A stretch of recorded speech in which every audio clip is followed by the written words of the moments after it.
What the hell? Well, Adam. You're back. How was your trip? It was so good. Where'd you go? I went to Maine. That's so crazy that you went to Israel. Why did you go to Israel, Adam? Not even 3 sentences in. I'm just kidding. So you went to Maine. What was Maine like? It's your first time going, right? Yeah, I would say at least the part I was in, it reminded me a lot of the Pacific Northwest. Just, if the Pacific Northwest is a warm gray, Maine is like a cool gray. Read some Lovecraft. Played Dredge on the plane. I was really in the zone to go to the East Coast. And then you went and actually pulled lobster out of the old bay, didn't you? Yeah, and I didn't realize the term lobsterman was a thing. Lobsterman? Oh, it's lobster man, but they call people who fish for lobsters. Oh. I thought it was funny. It made me think of Jordan Peterson. So being from the Great Lakes area, what did you think of their Great Lake compared to our Great Lake? It's definitely bigger. Oh. I think the Atlantic is a pretty big lake. Yeah, I've heard that. I've heard the Atlantic is a rather large lake. Worse in every way, of course. Except that it's bigger. I went to the easternmost point in the United States in Quaddy. And then we went up and looked at the Canadian border. Ooh. Which was guarded by nobody. I think there was one guy in like a booth, and that was it. Actually, that's funny. I had a friend sending me Owen Benjamin clips this week. Mm-hmm. And one of his bits was that we shouldn't have a border patrol on the southern border. We should have it on the Canadian border. And I was like, that actually kind of makes sense. Yeah. Canadians are going to be wanting to come here pretty soon, probably. Well, yeah, they already are. All the Canadian podcasters are already on their way here. If they haven't got it sorted out by now, they may never get it sorted out. Now, all the people with Trump derangement syndrome can swap places with them and,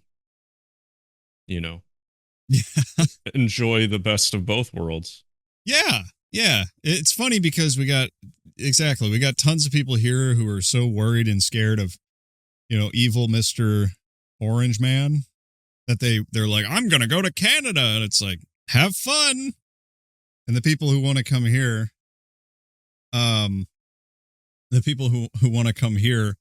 are just like, well, maybe Trump's okay. It's better than the rent we're paying in what kind of fake cities do they have up there in Canada? I can't even remember. Toronto, Montreal. Yeah, I've been to Montreal long time ago. Edmonton.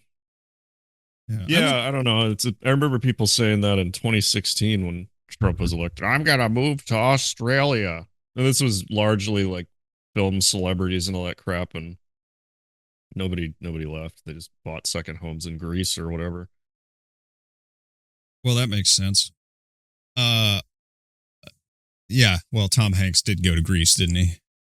Yeah, for entirely normal reasons, I'm sure. Well, that sounds like conspiracy stuff, and we don't get into that on this show. No. I was thinking about like conspiracies this week because I had to, when I went to Maine, I stayed with some people that are not conspiratorial, but they're very intelligent. Very left. And fortunately, we didn't get to talking about politics and stuff, but it's just the whole time I'm kind of thinking like I'm like masking my autism about what I know. Oh yeah, it's very demanding, and I have to do it every day. Just being around normal people, but I think that's just like a symptom, like a carryover of COVID times. I think people in general are a lot weirder than they were even 5 years ago. Oh my gosh, and yes. Nothing surprises people like it used to. It's crazy how open-minded people can get when nothing is making sense anymore. Yep.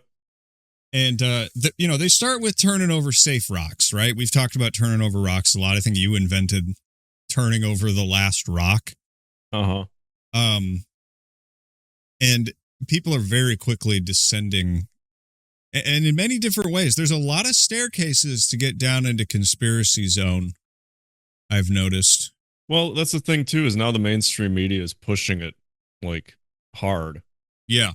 Like, even yesterday, we were just talking about, like, how much more people swear these days, and how, like, 50 years ago, it would have been,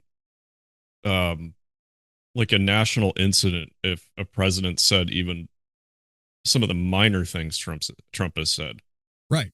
And I'm not trying to bag on Trump or anything. I'm just saying, like, that's become so normalized because the world we live in has no respect for secrets anymore. Yeah. There's no respect for mystery. Because we know so much about almost everything. This may or may not be related, but I was trying to explain to somebody at work, because they asked me, they're like, Adam, like, are you ever challenged by engineering? Like, do they ever ask you, like, well, why is industrial design important? That's just like stupid artsy fartsy stuff. And I'm like, yeah, 30 years ago it was. But now every person in the world has the most designed object on the planet in their pocket at all times. So they're expecting that experience from everything they interact with. They expect everything to be seamless. Right. And I think that's a reflection of like what I'm talking about here, where humanity's intelligence, consciousness, I guess, at large has just moved so fast that we're not really sure what to do about it. And it's a lot, people say the world looks like Idiocracy. I think we're in a stranger version of that, where the future looks so strange because, like, in the 60s, we'd be like, oh, we're going to have flying cars and jet boots and robot housemaids and all this stuff. And it's like, well, we don't have any of that. Instead, what we have is a adolescent consciousness that is somewhere between the old world and a new world that we have no idea what it looks like. And it's just scrambling about like an enraged teenager trying to figure out who it is. Yes. Yeah, I don't know. I had my coffee, so I'm ready to go. If you got clips, I'm just. I got clips right now. I just think that's an excellent point. People are scrambling for something, no doubt about it. Because everything's so silly now, and because everything's so silly, they don't mind going into, what would seemingly be silly things to find answers. Newsfist and I just did a whole thing about The Origins of Yakub. Yeah. And that was great. We did that right on the back end of the week before, doing looking into the sort of Gnostic things that boomers are getting one-shotted by with AI videos. And Yakub was the exact same thing. It was like a movie made in AI about the origins of Yakub. And I'll say, even though it was AI, I was still compelled by it. I was like, I want to know what the deal is with Yakub. I know. That's what I'm saying. Special boy that created everything or whatever. Yeah, with his 2 massive brains. I think my biggest takeaway from that, just overall, your conversation with Newsfist about, ridiculous like TikTok food and black conspiracy. It was just a good reminder of how many different modes of thinking there are in the world, and how I would say almost everybody who really is starting to notice or give a crap about what's going on in this world, they all start with conspiracies. Yeah. And being outcasts and being weird, because that's the first step. And it'll take you in all kinds of different directions. And it's just interesting to see that, because usually the conspiracy I'm looking at is flat earth or hollow earth or Agartha or UFOs or Bigfoot or whatever, all the like really boilerplate stuff. But when you get into like a specific culture, and I'm not saying like black culture is a specific culture, I'm just saying like a specific group of people, they have a different flavor of conspiracy. Yes. But it's ultimately kind of in the service of the same thing. They're just a child who has realized that now they're a teenager and they need to figure out where their place is in the world.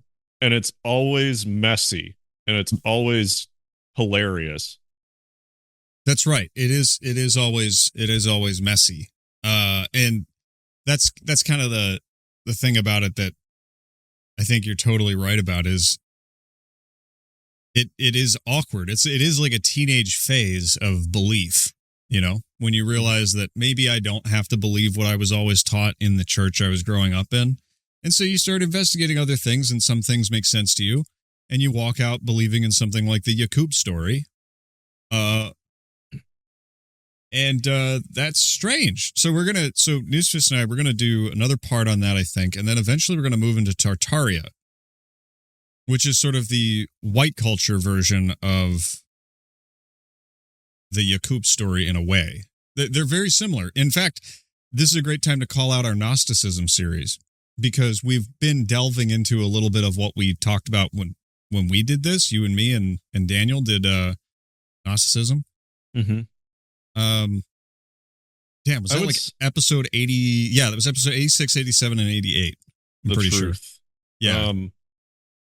It is interesting how almost every culture in the world has an egocentric myth that they can go back to. Yeah. With a different coat of paint, but ultimately it's all to say at one point in time, we were on top of everything. Right. And then the controllers came in and messed it up. Yeah, it's the we was Kangs thing, but everyone has one. Everyone has one. We used to rule this world and, exist in an Atlantean paradise with UFOs and, 0-point energy, and Bigfoot might have been the governor, right? Like that kind of thing. When you see the connection between all of this, it actually makes a lot of sense, because these thought forms are almost like a well-trodden path. Mm-hmm. It's very interesting. But but it's pattern recognition, at our core, I mean, we're all human beings. So we have a lot of things in common that we all want, and a lot of things in common that we don't want. And I think, a primordial myth like that, like there was a, and it's interesting, people, when they think about spiritual development, they think upwards. And it seems that with these myths, you're thinking backwards. Yeah.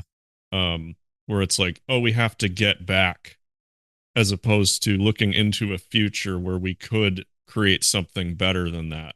Perfect. Yes. So it seems like, the psyop of those myths, I guess, is to say we're oppressed. It was taken from us, rather than a more mature way of looking at the future, which is we must create something better. Yes. So that's why Tartaria is a perfect follow-up for the Yakubian story. Yakubian. Because it's the same thing. It's looking back and going, we could never do that again. That could only exist in the 1890s. Mm-hmm. You know, that kind of thing, like walking around an alleged old world Tartarian building or something and being like, wow, look at this. We could never do this again. And there is some truth to that because, as Crow would say, we have taken a fall, right? Well, I mean, I think it's basically like a program for slaves, right? Like I think with like black culture is an excellent representation of that because they're more historically more like a recent slave culture and they're still stuck in it. And it was part of the CIA, I guess, PSYOP system. Sorry, I got a cat. Get out of here, cat.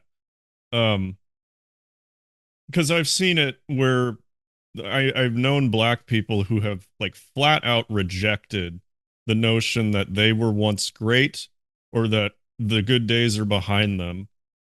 And they instead focus entirely on self-improvement, even if other black people tell them, well, you're acting white.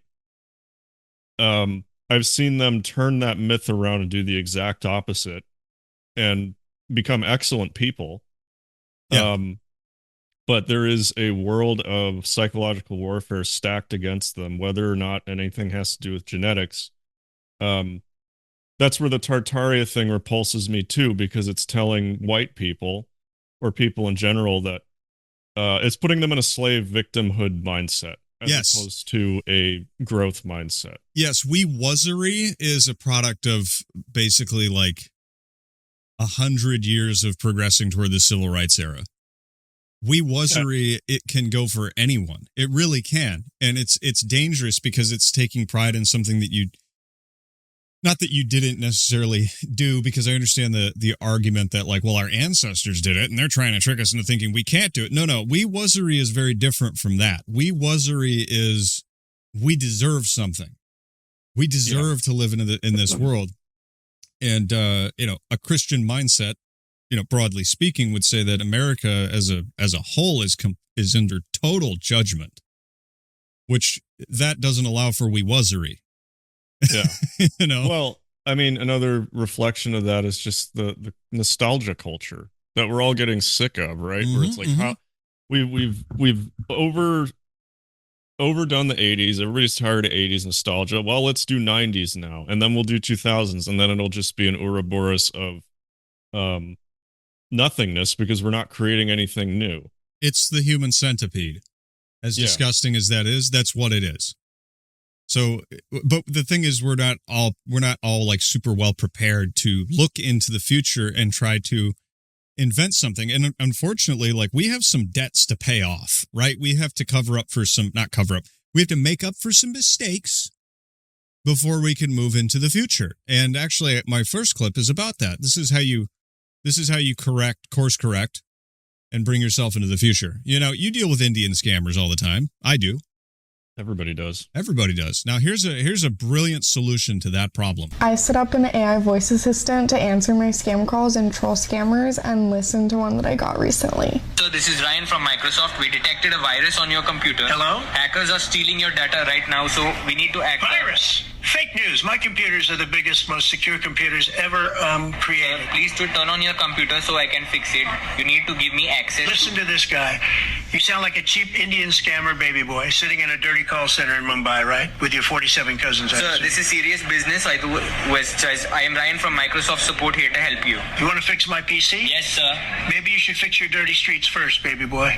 Full of cows and shit everywhere. What? Go clean that up instead of calling me you pathetic little scammer. Fuck you, asshole. Cows are sacred in our culture, you stupid Americans. Amazing. This is as they say, this is the way. Yeah. Where did that meme come from? Did that come from the freaking Mandalorian? Yes, it did. That is disgusting. I apologize.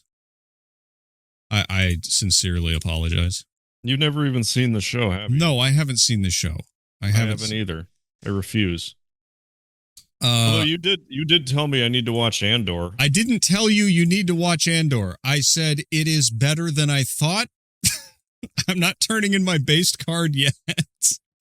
But yeah, Andor is different. It's it's truly wonderful. And, the best show I've ever seen. That's not really true. It's passable. It's what every Star Wars show and movie should have been. Halfway decent.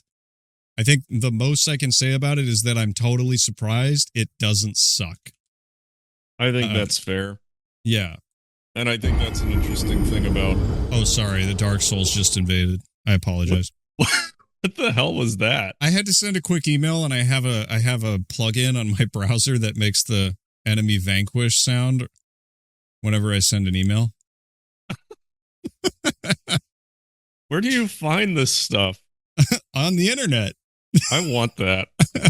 It's hilarious. It makes you feel very accomplished, just like sending an email you've been putting off. Oh man. You just send it and it's like email sent. It's kind of great. Okay. So we've been talking, just to delve a little bit into the conspiracy world, we've been talking about ticks, right? The tick thing. Yeah, everybody's been talking about ticks. Yeah, I kind of cooled down because, people are like, oh, wait, yeah, there's ticks in summer. But I have a solution. This is another way we can move into the future past Bill Gates. This is the best way to deal with your tick problem. There it is. Look at that. This is a tick. And what he doesn't know is he now is in the United States of America. And there's only one way we deal with invaders in the United States of America. We give them free credit cards and citizenship. Right? Yeah. Oh, and 0% interest mortgages, of course. Step one, we're going to grab some tape. Okay, this is not unique to invaders, but for ticks, you're going to want some tape. Locate this little guy and press firmly. What we've got now is a nicely stuck tick. Now that we have our tick and our tape, you're going to want to find yourself a hollow point projectile. Oh, yeah. Is he going to shoot it? Look well, Canadians. This is some Velocitus solid copper projectiles, and you're just going to take that tick and shove him straight inside. Remember, this is not animal cruelty because these are vectors for disease. Now we have our little tick bullet. Into the magazine he goes. Into the Chris vector goes our magazine, and into the chamber goes the bullet. Now I am too nervous to yeet this thing off into the berm, so let's plug him straight into the dirt here, and that 1,000 feet per second should flatten him out pretty good. 3, 2, 1. Now he shot. He sent that tick is in Agartha right now. He went all the way through the outer crust of the hollow earth. 3, 2, 1. Now, if there is an underworld, we have sent this tick there on a one-way ticket. There it is. Look. Amazing. That's awesome. That's how you deal with it. I hate ticks. I freaking hate ticks. It was interesting being in Maine. The guy I was staying with, he's lived there, or he's been there since he was a kid. Mm. And So he, again, leftist kind of dude, big on climate change. And he's like, yeah, when I was a kid, we didn't have ticks up here because it was colder. Interesting. And now they have a plague just like everybody else. Yeah. So I don't know. I don't know about climate change or anything like that. I know the temperature fluctuates, whatever, but that was just an interesting thing. Is he was like, yeah, when I was a kid, I just run around the woods, never thought about ticks ever. And now it's like we go for a walk down the street and we have to do a tick check when we get back. Yeah, well, you know what to do. One. Now blow it away. Ah, yes. There's a lot of modern problems requiring modern solutions. There's one major problem. So I was watching this shitty movie with John Travolta last night called Phenomenon. And I was telling this producer about it. I'm like, oh my God, it was the worst thing I've ever seen. It's a movie about aliens, and then at the end they do a rug pull, and now it's about cancer. It's awful. I said but the best thing about it was seeing a movie. I think it came out in 1996. The best thing about it was seeing a world where technology had peaked before computers were peaking and becoming everything all the time. Mm-hmm. So you would see extras in the background with like actual instructions. They would like talk to each other, and they'd be working on something, or they'd be painting a window or whatever. It looked like a lived-in area in the United States. Now it's just all phones. So a modern problem we have is people don't know like social rules anymore, myself included. So here's just a funny one. This is when your brain doesn't work fast enough in social settings. Yo, bro, I love your outfit. I love you too. What? Damn it! Oh, hi, are you alright? I sure am. It's a beautiful evening, isn't it? Yo, I really like your car. Ah, you're welcome. I mean, good. How are you? Bro, I love your jeans. I love you too. Oh, I like your bag. Yeah, I got it myself. Oh. No, wait. Shit! No, wait. Shit! This is great. Hey, I like your outfit. Good morning. Yeah, good. How are you? What's up, man? How you doing? Hey, this is him. God damn it! Yeah. Oh, that's great. Yeah, we know what that's like, right? Now, Yeah. a social faux pas I didn't realize and have committed this great evil toward Miss Producer. I didn't know you were supposed to, as a guy, if you were going to go buy coffee, you have to buy something too. I talked about this once before. Yeah. Where, like, if you go there and you buy your girl something and you don't buy anything, now she's uncomfortable. Now, in a guy's brain, it's like, I'm not hungry, or I'm not thirsty, or I'm over caffeinated, right? And I guess in a girl's brain, there's this expectation that you must eat or drink with them. That's the whole experience, right? Sure. This is something I had to learn the hard way by screwing it up. I don't want anything. Yeah. He goes, I don't want anything. And look at the look on her face. She's like, how do you not know this? So the internet is doing something very interesting to men. It's making them more autistic, where they just can't do this kind of thing anymore because it's not practical, right? It doesn't make sense in the way that a man would make sense of it, right? He's like, well, I don't want anything. I'm not going to like enjoy it. Doesn't even think at all that she doesn't want to eat an ice cream cone alone, right? Yeah. And I may be like doing like a bit of I might be telling on myself a little bit because maybe it's just me. I didn't know this was a required thing. I didn't either. I think I just did it automatically up until the one time I didn't. And I was like, you know what? I don't really want a lemonade or a coffee or anything. I think I'm just good. And it was like this whole thing. Not like it was an issue, but it was like, whoa, you're not supposed to do that. And I didn't realize what I was walking in. Thank you very much. None for me. Original chocolate chip. Anything else? No, I don't want anything. Get something. Get a cookie. I'm not eating a cookie alone. No, I don't want the I'm trying to diet. I guess if we want to go into it, like it seems it's kind of like a feminine reflex for a few reasons. Number one, nobody wants to eat alone. Mm-hmm. I think women are more like social. They like to share things with people. So when you reject like getting the ice cream, not only are you rejecting sharing something with her, but you're also putting her in a situation where she has to eat messy food by herself. Isolated. Yeah. Yeah, and there's like a sort of a humiliation element behind it. Right. Which I totally understand. And it's one of those things that doesn't really go both ways because like I would order a sandwich. And if Miss Producer was like, I'm not hungry, I would just eat the freaking sandwich.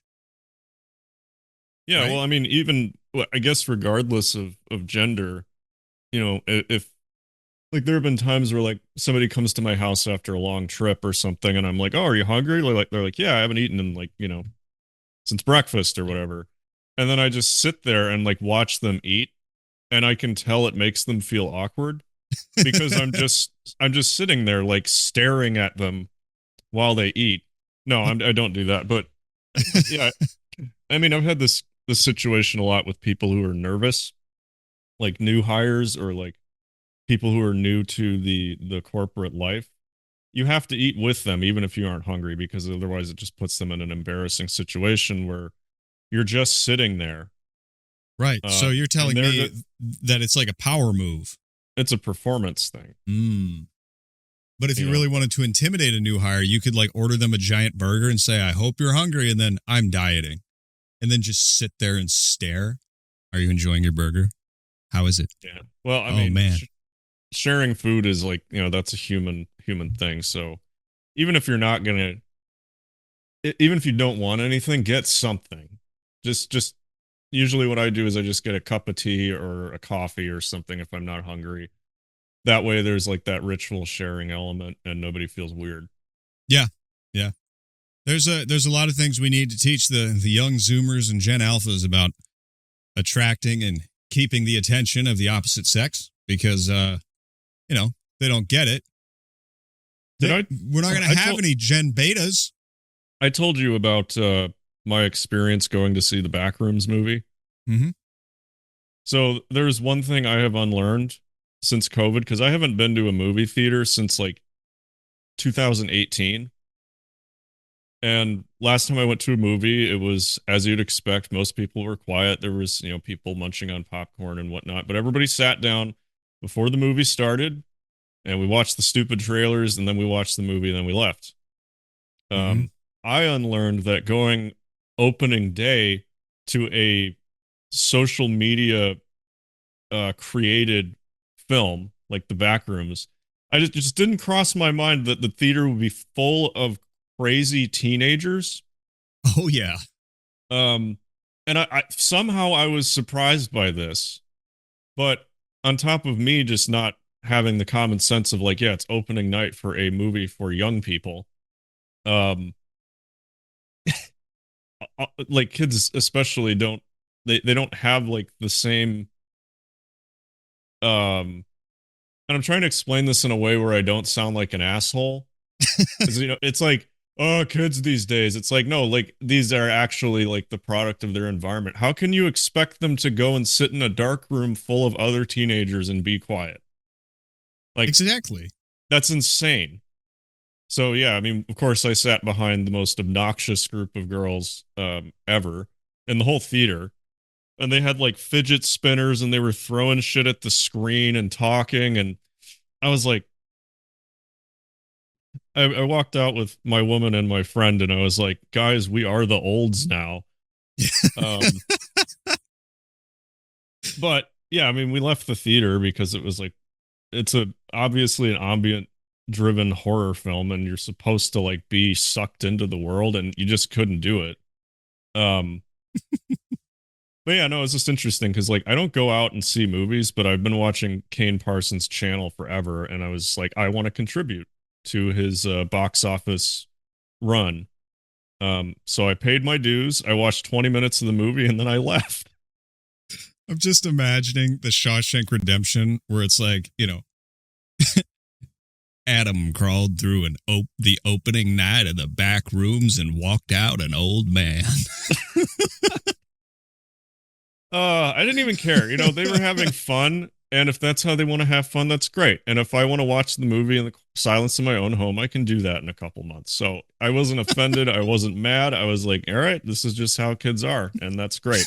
I'm sorry. At least they're going out and doing something, That's right. That's right. I'm sorry. I'm just laughing at this face. The face is all the same on these. Look how upset she is. And I went and did this without realizing what I was doing. That is just,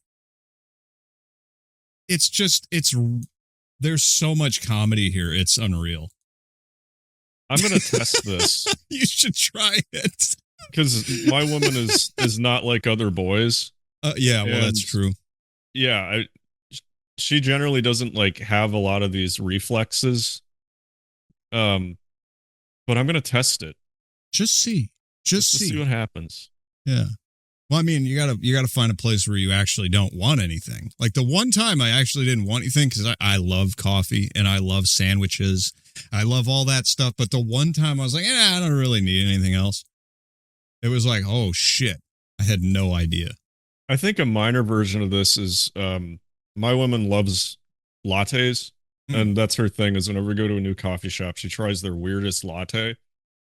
But I'm really boring. I get the cheapest like cup of black coffee I can, and I think even that kind of offends her. Where she's like, "You don't want a latte?" Yeah, I'm like, "No, I don't want a bunch of milk and sugar this early in the morning." And yeah, I think that actually does kind of irk her a little bit. But she's thinking, but I want milk and sugar this early in the morning, and now I feel embarrassed about it. Yeah. No, I don't see. I don't really like a lot of sugar ever, so that's my problem. So my go-to is like a plain ass, boring old man latte. Like, I'm gonna write a screenplay in the back corner and drink my latte. I guess the worst I could do is like a cortado. That's a pretty like screenwritery. Yeah, you need that. You need to go sit on the patio outside and smoke a pipe and write your award-winning screenplay. Yeah. Okay. Also, add to your scarf collection. Yes. So while we're on the subject of food, we of course do have some slop here. Okay. But I had to play a funny one first. This is what it's like to use a Keurig. Do you like Keurigs? Keurig sucks. There you go. But Nespresso is amazing. Mongolian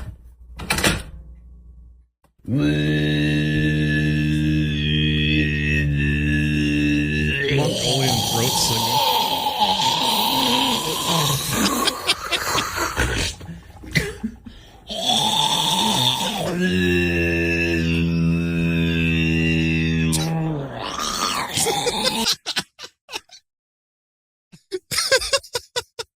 Oh. I love that so much. That's exactly what they sound like.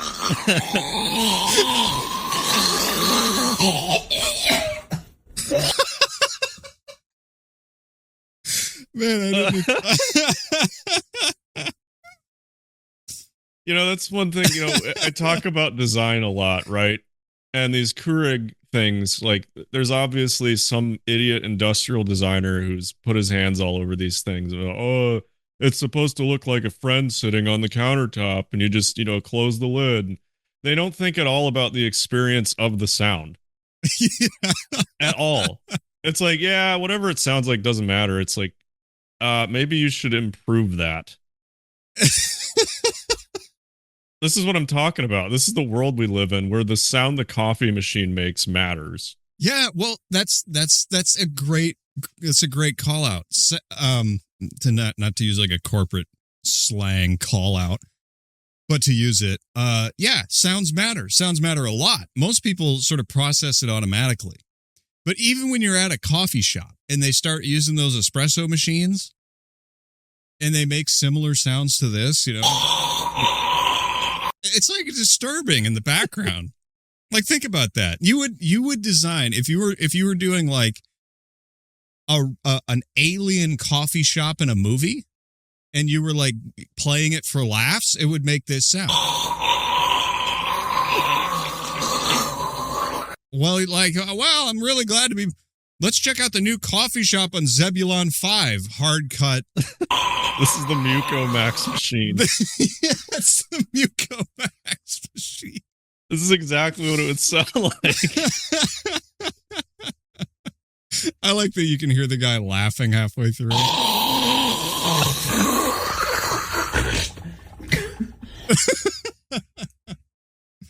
So good. No, I guarantee on like premium espresso makers, they have probably engineered them to make specific sound effects so that subconsciously people know they're in a fancy coffee shop. I bet. Yeah, now it's more like a signal than anything. All right, so here we go. Pickle Lemonade flavor tortilla chips. Pickle Lemonade tortilla chips. Adam? I didn't even know this was Pickle Lemonade was a thing until your last episode of Pound-Based Life Forms. Yeah, that was pretty disgusting. I've never seen food that has actually made me retch. Isn't there something to pickles like being a hangover cure? Yeah. Like, don't they put them in, what are they called? Bloody Marys? Yeah. So, like, pickles and pickle juice, it has electrolytes or salts or some other magical science shit in there that's supposed to help with hangovers. And I'm like, I'd rather drink sport drink. I'm sorry. They don't have pickle flavored sport drink. I don't understand the obsession with the recent trend in like flavoring things like pickles. We're bored, Adam. Yeah. Well, we're bored. Yeah. We're bored of nacho cheese. We're bored of barbecue flavor. We're even getting bored of hot sauce and spicy Cheetos. Now you get Pickle Lemonade tortilla chips. I think it's a similar thing with this recent trend for hot honey. I just don't get it. Like, why would you want your honey to have cayenne pepper in it? Have you ever had it? No, people put it on their pizza. Oh, now that's mm-mm. And I'm like, what? Why? Those are the same degenerates who argue for pineapple on pizza. I don't want to hear it in the comments, please. You're wrong. Full stop. No pineapple on pizza. I mean, I have had pickle chips, but at the end of the day, it's like that's literally just sea salt and vinegar chips with dill on it. And I love dill, but not I don't know, like pickle lemonade, like those things just do not go together. Oh, they come in protein flavor. Oh, good. Yeah, the protein, 19 grams of protein. Why is it always like this 19 or 20 or somewhere in there? Right? They're like, well, you don't have to feel bad because it's got soy in it or whatever, or whey or whatever the hell they use. Let's see here. What are they using this? The company's new salted caramel protein milkshake is packed with 45 grams of protein per bottle, but now they're doing... At Quest, we know great taste isn't one size fits all, so we're focused on building a range of high-protein snacks that deliver for every craving, said Emily Johnston, SVP of Quest Marketing. We helped create the modern protein chip category. If there wasn't a more disgusting use of the English language, the modern protein chip category. I can think of a few reasons why this protein chip thing is the way it is. One, it's a way of sort of flipping the idea that chips aren't healthy on its head. Adding protein and putting that on the side of the bag will allow you to charge $1 extra because the quote-unquote health-conscious people will eat the cost so that they can have fancier chips, even if that protein, which is probably incredibly cheap from soy, doesn't really add anything to the chip. Mm-hmm. But I mean, look at the bag. Like, look at the design of the bag. Oh yeah, it's that like matte finish. Yep, those muted colors. That's a $7 bag of chips. And it's probably like the chips are all down here, and the rest of it's there. If it didn't have the 19 grams of protein on it, it would be a $5 bag of chips. That is insane to me, dude. And they probably don't like the added protein probably costs almost nothing. But they can market it towards like quote unquote health conscious people, where real health conscious people wouldn't be eating chips at all. But there's like a morality element to it where it's like, oh, these chips are good for me because they have protein, and also I'm better than you. You ever read that account of when they introduced elections to a bunch of African tribes after decolonization? And they were so all the different parties picked symbols, and one of them was like a boar, one of them was a spear. And they would try to send a candidate out there and he would talk about his stuff, and people ended up voting for the spear because they were voting for the picture. They didn't connect the candidate to the picture of the spear. Mm-hmm. They couldn't make that connection. So this is what people are doing when they're shopping for protein stuff. They see 19 grams of protein. That's pretty good for me. I'm voting for the spear. Yep. It's the same thing. Well, I mean, honestly, not everybody's as autistic as we are. Yeah. So, you know, no harm, no foul, I guess, against people who fall for these things. It's a good thing that people aren't as autistic as we are, because that means there are more women out there with their man buying coffee at the same time as them. And not experimenting on them. All right. This is Jesus. What? This is Soul's Kitchen. Soulless. Wonder what they meant by that. This is the 6-7 chicken nuggets, breaded white meat chicken shaped patties. 11 grams of protein. Shaped. Yeah, 11 grams of protein. What does it mean? I don't know. This is also from Dixerto, so. No, I mean, like, what does it means on the packaging? So is it supposed to be like you get a clue if you open the bag? I don't know. I think this is just kids see 6-7. They see the spear in the store and they buy it and they go, that's my stuff.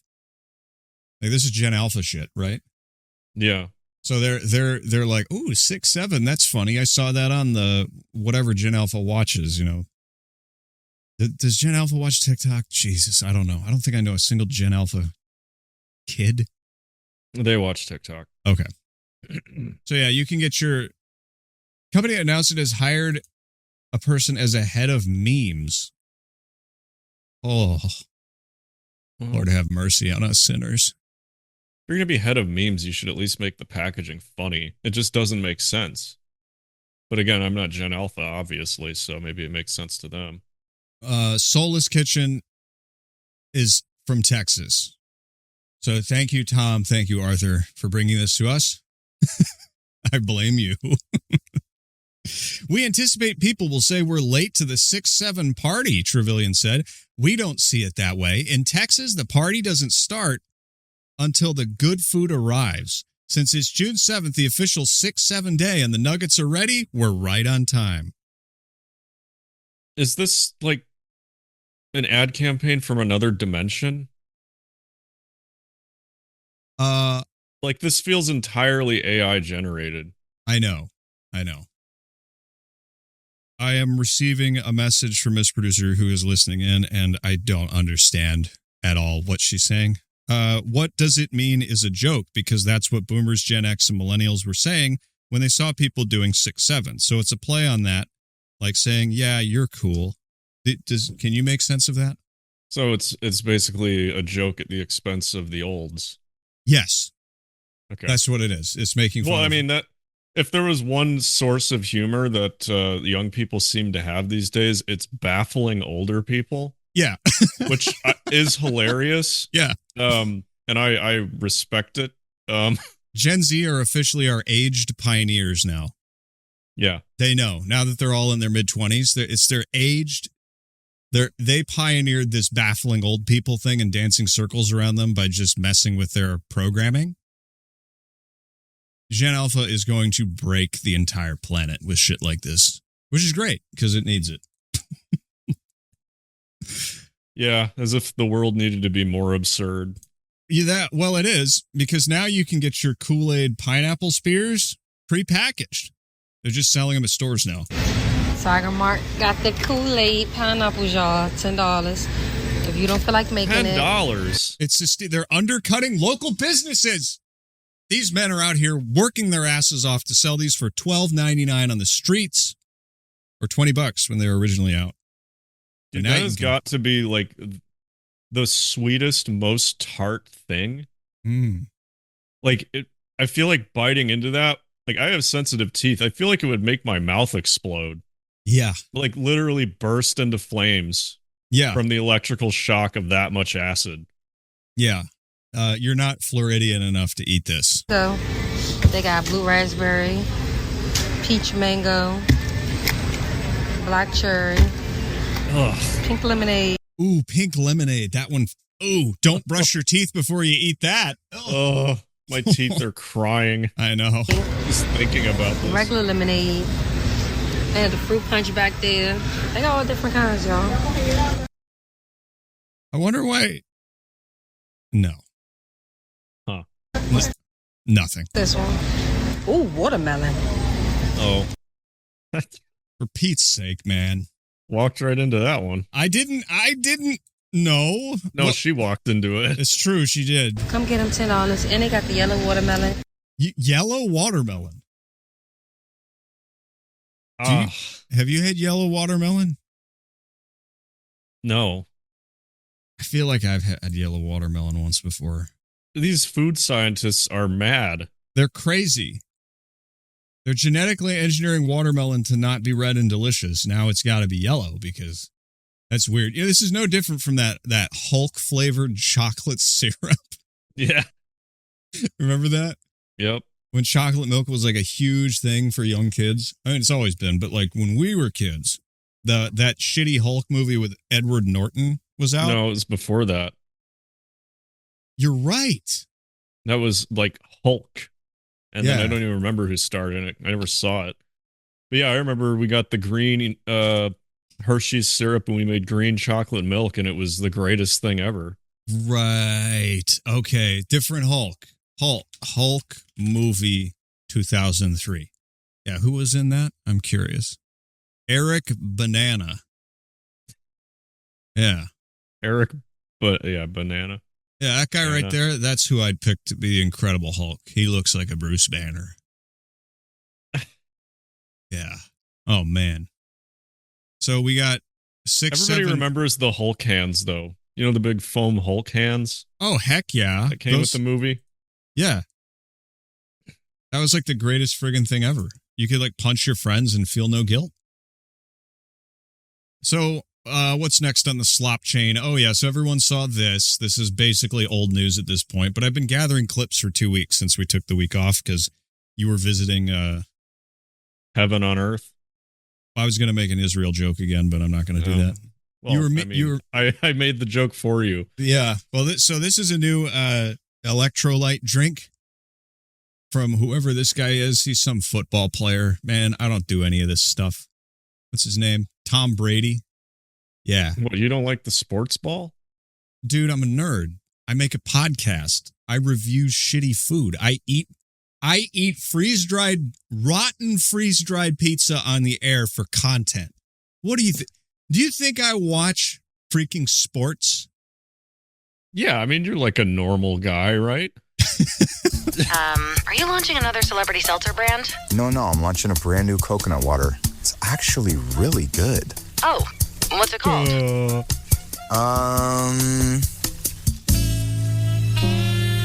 So we called coconut farmers in Vietnam for this one. It's called Good Nut.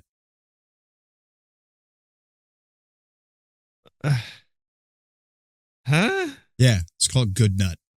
Okay. Mm-hmm. So now so let's see the rest of this. He's talking about Vietnamese coconut farmers. Okay. Is he going to blame them for this? Vietnam for this one, which, when you care about ingredients, it's kind of a huge deal. No, not who you called. What's it called? You called me! Okay, just tell me what it's called, Tom. When you have a product this good, it doesn't matter what it's called, okay? Yeah, it kind of does.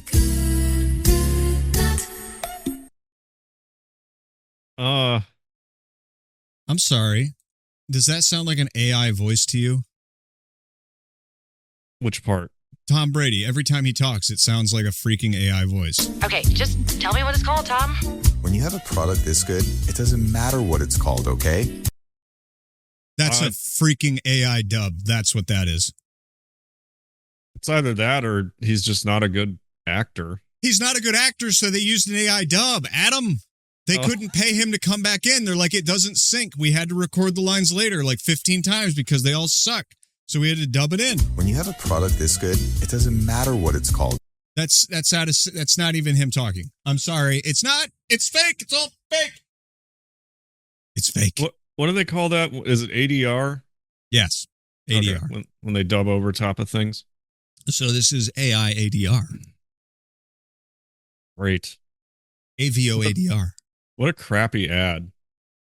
They're really banking on this whole haha good nut. They're selling to millennials because millennials just freaking love that crap. Yeah. They're all becoming health I didn't want to conscious. go there. Like, it's just, that's obviously what they're doing is an innuendo is the title of the product. Well, they're making jokes about how he doesn't want to tell his marketing lady what it's called. You know? Yeah. Good well, nut. I mean, I don't know. There's nothing in this ad outside of the name. Like, they're not talking about how special the coconuts are, like why Vietnamese ones are the best, or if it's got extra electrolytes in it or anything. It's just coconut water with a stupid name. No, it's not just coconut water. It's sparkling good nut. Ugh. Oh, yeah. Yeah. I don't mind coconut water, but when it's sparkling, it's revolting to me. Life hack. Get your coconut water at Dollar Tree. Is that where you get that really good stuff? Mm-hmm. I buy it by the crate. because it is so freaking good. But you can only get it at Dollar Tree. It's exclusive. You got to look for the can that's, I think they're blue. They changed it for a while and then they changed it back. And now they're really good. But you can get them at Dollar Tree. Nobody buys them because nobody knows yet. But if you're into coconut water, you got to buy it at Dollar Tree. I don't care what ghetto you have to go in to get it. If you want to get your electrolytes and you can't afford sport drink, Dollar Tree coconut water is the best. Speaking of broke, you know how we have a joke on this show that when we make $100 in donations, we'll get a free hot and ready and celebrate? Yeah. Well, now we can do it without ever seeing another person, which is perfect for us autistic bastards. This is the first no contact Little Caesars. Yo, I ain't never seen a self-serve Little Caesars. This is my first time ever being inside of one. I thought it was pretty cool. You see when you walk in, you can get your mobile order. If you don't have an order, you just wait patiently. If you don't see something that you want on that wall, you see that? You got to just wait a little bit. Bam, see that? Cheese pizza. You get your pizza from the pizza slot. You see? Some reason I have no problem with this. Well, this is so you can't rob it. If you're robbing a Little Caesars, you got problems. Yeah. That doesn't stop people. I don't know. That's what I always liked about Little Caesars. There was one near where I used to live in Milwaukee, and it was this exact kind of thing, except there were a lot more people there. It's basically the same, except you don't have to talk to somebody. Yeah. You know, and even then, like Little Caesars, it was like all you had to do was be like, I want this. Okay, that's $5. Here's $5. Okay, bye. You know? Yeah. Yeah. It's you've got Marty McFly's mom from the future back there rehydrating pizzas. And she puts them out, and you take them like the little goy slave you are, and you say thank you. Thank you. Because you get to live in a world where the magic pizza appears from the wall, and you get to pay all on your own because you're a good citizen. There's no way people will just walk in here, take the pizzas, and leave, right? Of course not. Of course not. Yeah, definitely. For items you're gonna get, you're gonna come, you're gonna set them on this pad. It's gonna weigh your products. You pay for them, and you out. Okay. So some guy asked AI, why make these? Is it because of crime? We'll see. Let's listen to the answer here. Okay, so automatically my first thought is they're probably doing this because of crime. And it turns out that crime actually isn't a factor here. They're doing it solely because they want to reduce expenses, and that means firing employees and no longer having to hire them and have them work in the front of the store. They're all going to be making pizzas. So they're going to expand on the hot and ready pizza model. So I want to know, like, how much are they going to save nationwide if they roll this out in all their stores? So it looks like about $275,000 per store is the cost for the employees. So if they were to implement this new self-service style model, nationwide, they're going to save about $215 to $430 million in labor costs. Wow, what a deal. Yeah, I can't see any way that there would be problems with this. I mean, they probably calculated how much stolen pizza will happen. They probably ran it through an AI or something like that. And they're like, wow, if we just don't have people there talking to customers or taking orders or anything like that, and we accept this amount of loss from, stolen pizzas, we still make out like bandits. So just fire them. I mean, what's next? Are they going to lock the door behind you when you go in so you have to pay to leave?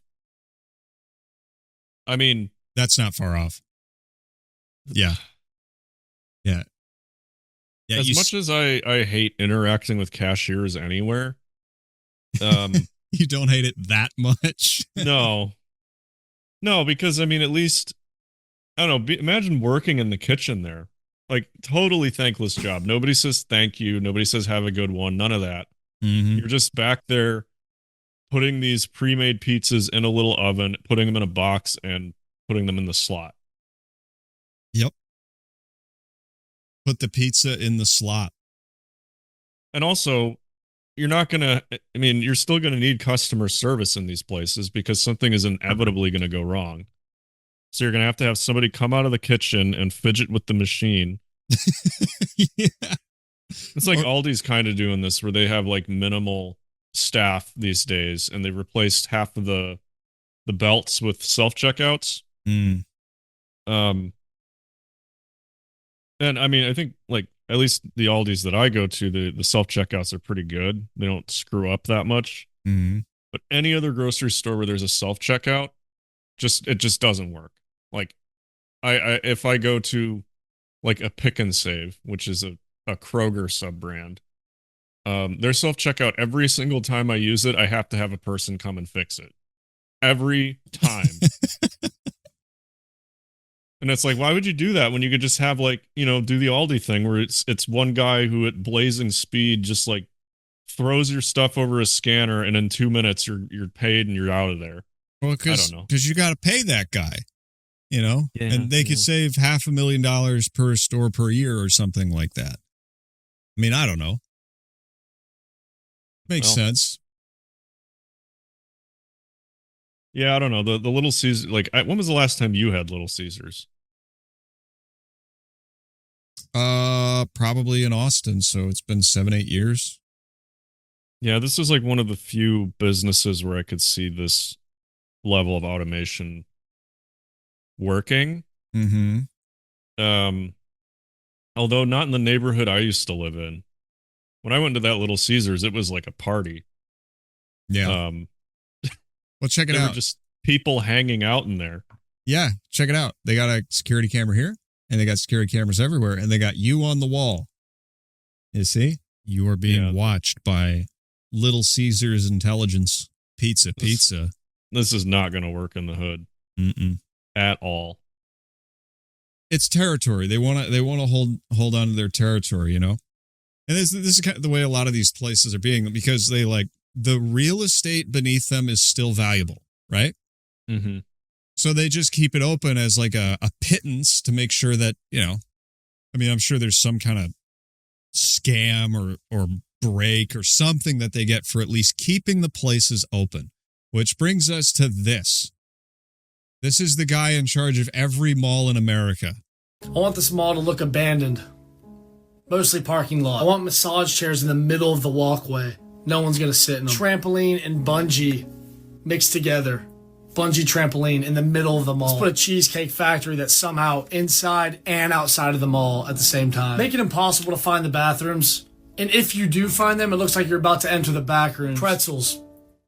Everywhere. I want everyone to smell it as soon as they walk in the mall. I want kiosks selling phone cases nobody wants, and the salesmen are very aggressive. Let's put a car in there with a raffle that no one's gonna win. And it's either a Tesla or a very average looking Toyota. Gold jewelry store with 0 customers ever. Matter of fact, add 4 jeweler kiosks across the mall. We need a long hallway that serves no purpose and has 1 water fountain. I want a Spencer's and 2 Journeys. One of the Journeys is going to sell adult shoe sizes. The other one is going to sell kids shoe sizes. Okay, yeah, that's true though. It's so stupid. Yeah. There was a brand of shoe that I wore forever, the Onitsuka Tiger, and I could only get them at Journeys. And I was in college last time I went there. There was one at Bayshore Mall. It's probably gone now because, you know, we can't have anything anymore. But yeah, I rode the bus for like an hour to get there because I really wanted these shoes. Didn't need them, but I get there and they're like, oh yeah, we only sell kid sizes. I'm like, what? Why? Anyway, that is funny. Give me the largest child shoe you have. The only thing that he's missing in this is all of the transient vape and CBD stores that have populated these mall centers. Oh yeah. Like last time I went to a mall, I think I was going to Board Game Barrister to look for like, I don't know, some specific board game. And yeah, it was just like every other store was like some Sikh guy with a vape shop where they had like a little vinyl sign hanging up on some zip ties and a display case with like 4 things in it. Yeah. No, when was the last time you were in a mall? Oh my God. That also had to be Austin. It's terrible. So he's even talking about this hallway here. He's like, we're going to have a long hallway for no reason. Mm-hmm. Why is that there? Because in years past, there would have been multiple little kiosks and stores that would have populated it, but it's just easier and cheaper to sell things online than it is to have like a brick and mortar location and then pay people to man it. Right. So the long hallway for no reason, that's the saddest part. Because it would have been a zone for like sitting down or rearranging your bags, checking your receipts, eating a snack, whatever. And there would have been, I mean, I'm sure some of this had to be storefront too, right? Yeah. And now I love malls as just a wonderful example of examining the difference between that 25 years can make. Mm-hmm. Because of the physical nature of the mall, just getting rid of it is a huge expense.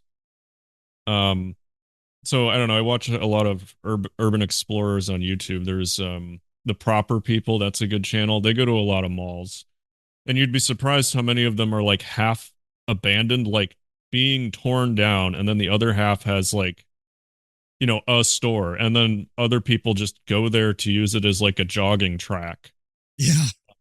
It's because it's just a big physical space that, like, I guess is too expensive to get rid of and serves some kind of purpose beyond just being a place to buy things. You know, this is kind of related, but I watched a documentary about like China's ghost cities, where they just have cities built in the middle of nowhere that have nobody in them.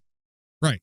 Because the population was expected to fill out these cities. They have one of the largest malls in the world, and it has one store. Incredible. There's a guy who sells toys, and I think he rented like the cheapest lot in the store, so it's like in the far corner. He just sells like fire trucks and stuff. I don't know. This is the future. Well, this is why backrooms is a thing. Oh, yeah. Because this long hallway that has nothing in it is a constant reminder of the world that we've lost. Yes. And it's scary to us. What you don't realize is these are ruins, right? But because they aren't made of columns, and because they're made of steel and drywall and carpet squares, it doesn't look like that. You know, and they're still air conditioned, like the tech still runs, the power's still on, all of that stuff. But these are ruins. That's what they are.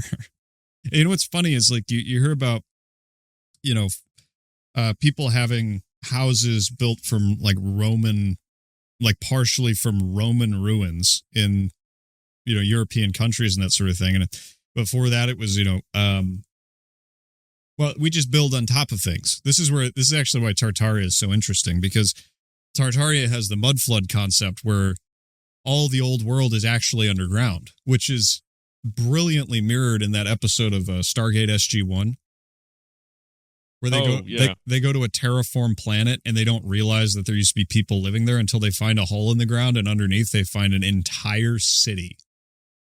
And that's how they learn the entire planet used to be something, which, you know, truthers would call like a truth drop or a hiding in plain sight reveal or something like that. But at some level, it is true. It's like we just build on top of the old. Well, I think too, like if you with Tartaria especially, and it harkens back. I can't remember if it was Nebuchadnezzar or which king it was in the Bible, where he had the vision of this statue that was made out of, like, the head was gold and then the shoulders were iron, and then going down the material got cheaper and cheaper. It's kind of an inversion of that, you know, where back then civilizations were built in terms of long-term thinking. Yes, we will build our city out of marble and stone. because it's the strongest and we're the strongest and we want to be around forever. Now we make everything prefab. It's super cheap, but yet, like a McMansion, we add all this plaster and foam to it to make it look fancy. Yeah. Because we don't understand, like, there's a moral center that has been taken from humanity. It's kind of like how money works. You know, back in the day, it was like, oh, you want that? Well, we'll barter for it. You have to give me something of equal or greater value, or we use gold. Now everything is imaginary. Yeah, it's fake. And it's reflected fake in the buildings too. Yeah. And that's why it's so important for civilizations to be built on a foundation of good morals and logic and that sort of thing. Like, you could have called this out around the time the change started happening. And there were probably worse schizos back then who said, oh God, they're not using marble to build the buildings anymore. They're using, I don't know, cobblestone or something lesser. Mm-hmm. And then, you know, the skyscrapers were big and showy and flashy, but they can be, they're designed to be torn down. They have like cut points on the steel. The ones that are still around, you know, the famous buildings like the Empire State Building, that's not going anywhere. I don't think. Now watch it happen, because I set it into the ether and they'll be like announcing, we're going to replace the Empire State Building with the community world building. Well, a lot of people, like, nowadays you look around at modern fast food chain designs. I think we watched something about that. But there's a few reasons that they make them to look soulless and bland and boxy. Mm-hmm. One of which is that if the building, the McDonald's business isn't selling enough food, it can easily be refitted to rent as a sale point for other stuff. That's right. So it'll be your crappy Seek-run vape shop, and McDonald's still owns the real estate. Yeah, we just got a couple more, and then we got to go to break. But I just noticed that the Cheesecake Factory has a bar. That's a great setup for the start of a comedy movie. Like, a guy is just like down on his luck. He gets off of a plane, and the closest bar he can find that's still open is the bar at a Cheesecake Factory. And Tony Shalhoub is the bartender, and he gives him magic powers. Actually, that's a great setup, just for comedy in general. That's a great setup for an Adam Sandler movie. Guy's just trying to have like a quiet drink. The only place he can go is the Cheesecake Factory. There's kids running everywhere. There's a huge menu. He can't pick his cocktail. Like, yeah. God. The drinks are super watered down. Yeah. Yeah. And then Shalhoub, of course, says, you know, we have a 2-for-1 special where you can get 2 pieces of cheesecake for the price of 1. And he goes, why would I want a deal on cheesecake? He goes, I find that sweet things in life are better when they come in pairs. And now it's a rom-com. Right? Nicely done. Yeah. You know, hey, speaking of like architecture and materials that'll never go anywhere, there's a reason that they have like an Egyptian theme at the Cheesecake Factory. It's because it's going to be there forever. Yeah. All right. Just a couple more. And then we'll go to our break. This is the life of a modern man. Just for you. Take a look at the life of modern man. I open my eyes up, pick up my phone for some early morning radiation poisoning. And now I'm going to have a shit and wipe my arse with some toxic, bleach, parasite-ridden toilet paper. Then I'm going to brush me teeth with some fluoride, have a shower and wash me body and hair in formaldehyde and parabens before putting some toxic heavy metal under me armpits. I'm going to put on me plastic underwear, plastic trousers and plastic top and go downstairs and fill the kettle with fluoride-filled tap water and have a cup of heavy metal tea. And then I'm going to eat some refined sugar, heavy metal cereal sprinkled with some microplastics because there's not enough in my bollocks. Then I'm going to make some fake bread sandwiches with fake butter and suffocate my lunch in a plastic wrap and put it all in plastic boxes. I'll check my phone again for some more radiation poisoning, pop in me earbuds and microwave my brain on the way to work. Work my bollocks off all day to hand half of me wages over to paedophiles. Come home, drink some cans of heavy metal toxic beer just to dull my senses, order some seed oil rich takeaway in more plastic boxes, and sit down and watch a bunch of Masonic millionaires who don't give a fuck about me kick a ball around. Yeah? Yeah. Well, before we go to the break, I have the answer to that. All right. And this is baseline truther stuff. It's like you drink the slop, eat the slop, go to work, collect your paycheck, don't get arrested for not paying your taxes. Like, no, what we need is the awakened man, and he looks like this. Check it out. God. So once again, you need currents of electricity. That's what runs us. That's one current of electricity. You want to put any fucking green metal on you, that's copper. Nothing with the earth. You want all that. Oh. You want to put copper in your mouth, and you want to put it on your forehead, and you want to get an ankh between your eyes? And most important of all, you got to wear a giant silver cross.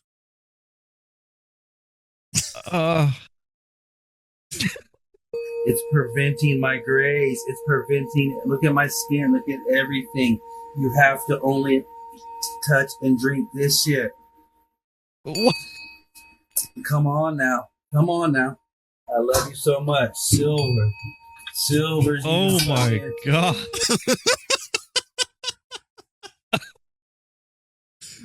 This is what it looks like when you're literally addicted to the truth. This is me in 30 years. Fantastic. Thank you so much. I just wish it was a little bit sharper video so we could look at the background of his house. Well, I think it's funny he's talking all this shit and he's got a microwave right there. Yeah, like, what a poser. What a poser. Oh my gosh. Gee whiz. Oh. Yeah, man. This is amazing. Wow, So what a gem. This is what the internet is doing to people. It's great. It's great. Welcome to the internet. Welcome to the internet. You're here forever, as they say. Just for our midpoint break, we have a little business to cover. Just a little business. Because we missed last week, I have a couple donations to read. Of course, Tom gave every week.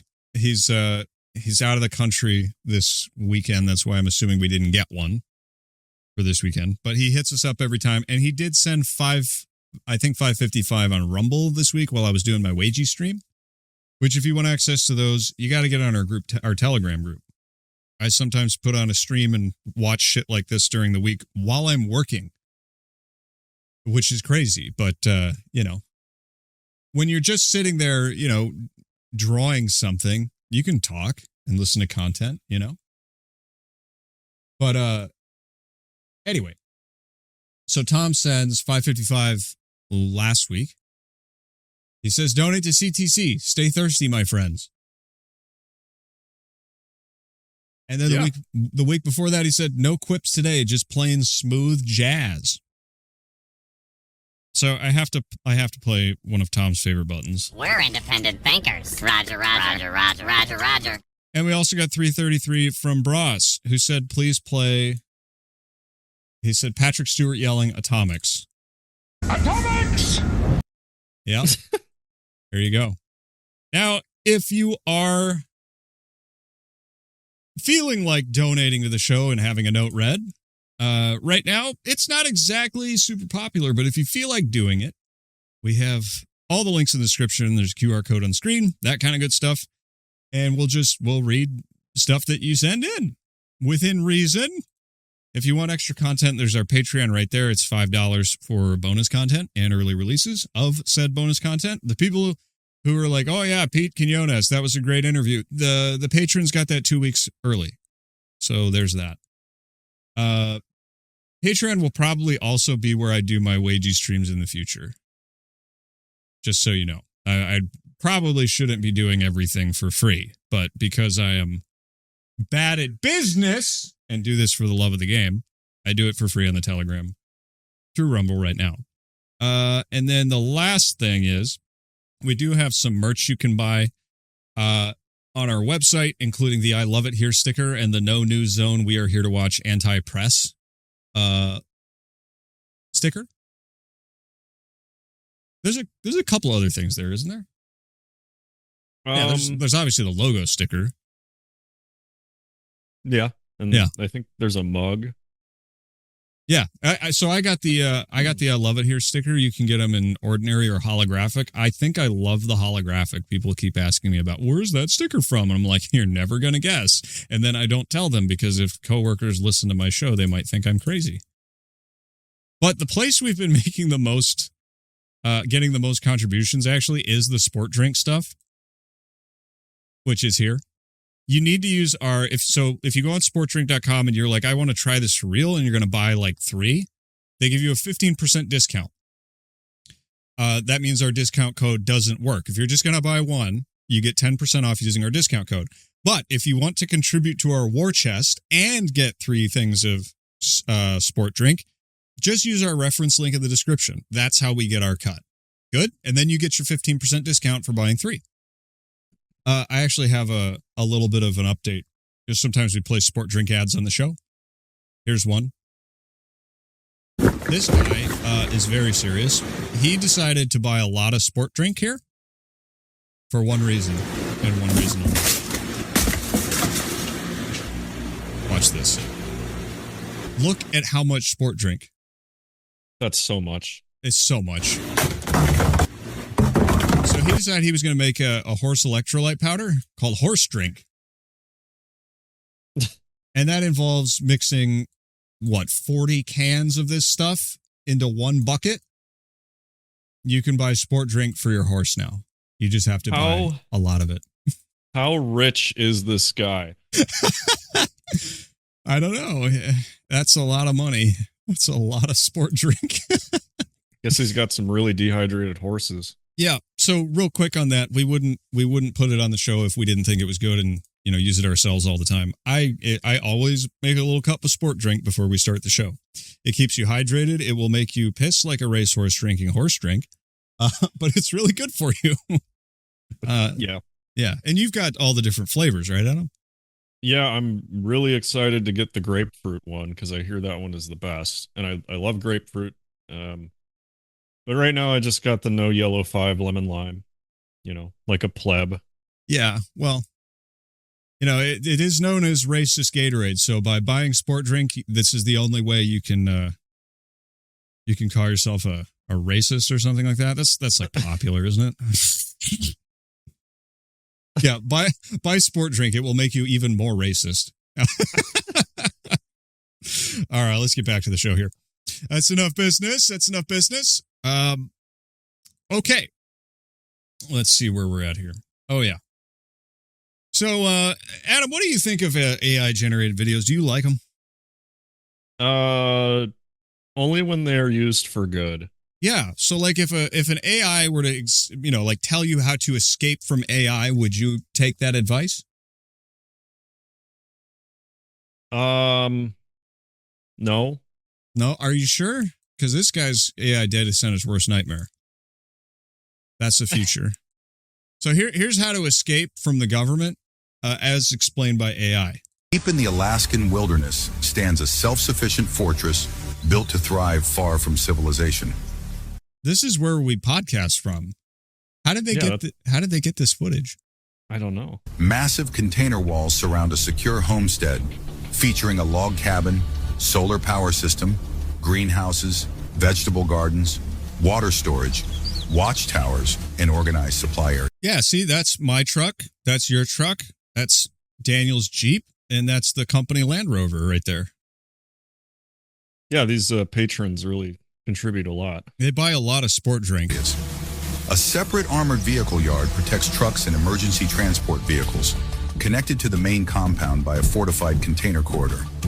Inside the walls, solar energy powers the settlement year-round, while heated greenhouses provide fresh vegetables and fruit in every season. The cabin contains a full kitchen, comfortable living room, cozy bedroom, modern bathroom. Oh, yeah. I'd love to ride out the apocalypse in a scene from Harry Potter. You remember how they fit that entire house into a tent or whatever? Yeah.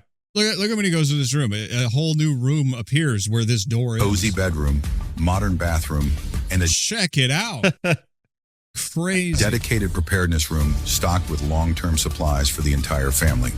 Hidden beneath the homestead is a reinforced concrete bunker equipped for extended stays With all the necessities of life in a Like how the necessities of life are 2 rifles, an Xbox, a PlayStation, boxes of horse drink, like giant buckets of horse drink.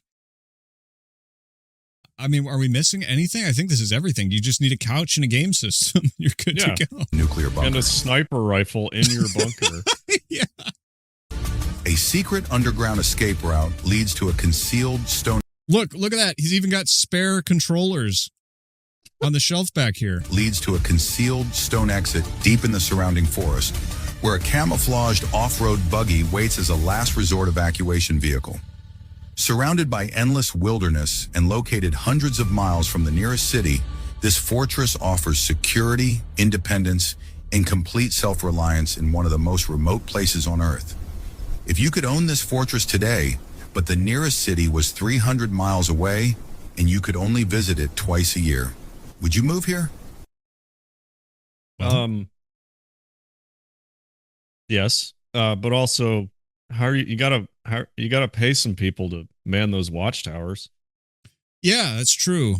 Or you could have your Tesla bots up there, you know. Or I guess you could just be a good Christian and have a dozen children and they could man the walls. Yeah, exactly. Screw, you don't want to have a baseball team. You want to have an army, Yeah. A quiverful, if you will. A quiverful. Well, that's a hell of a reference.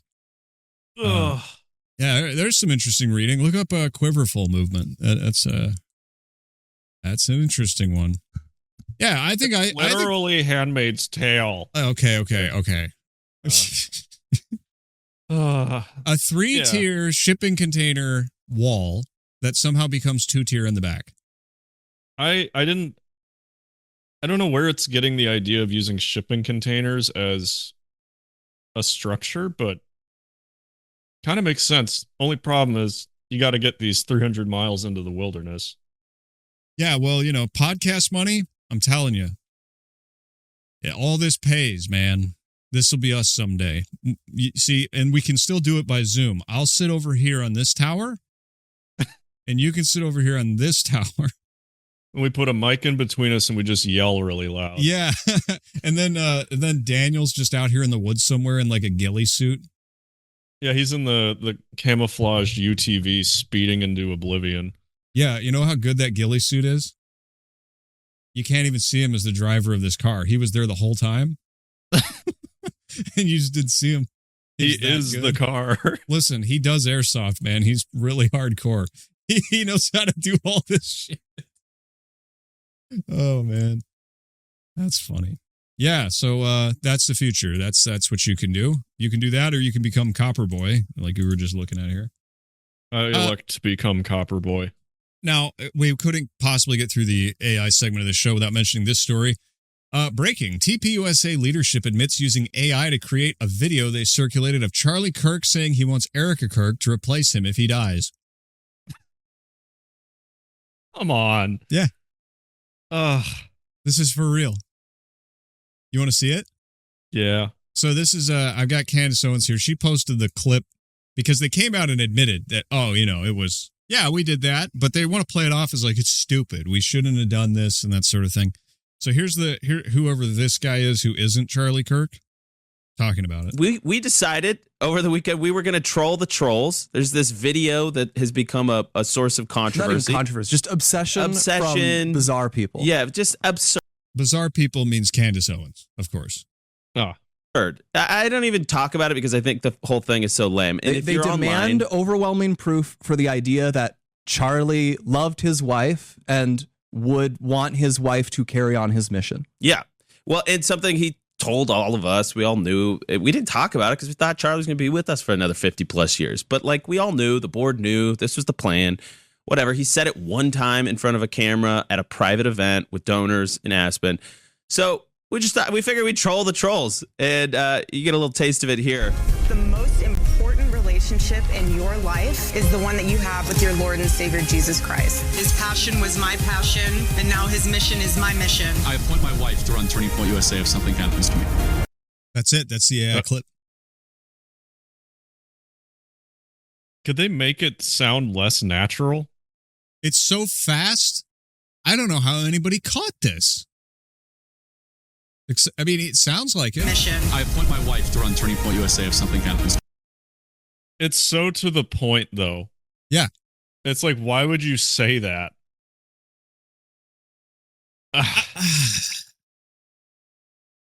Because TPUSA has been taken over. As we know. This is ongoing. I can't think of a sloppier job. They eliminate the guy. They use AI clips to make him say things he didn't say. We all know that the real clips are the ones where he's in Agartha with George Floyd sharing a white monster. Those are the real ones. This fakery, this is the nasty side of it, right? My mission. I appoint my wife to run Turning Point USA if something happens to me. Erika would do a great job. That's the clip. Now, if you were, running this man's company after he's been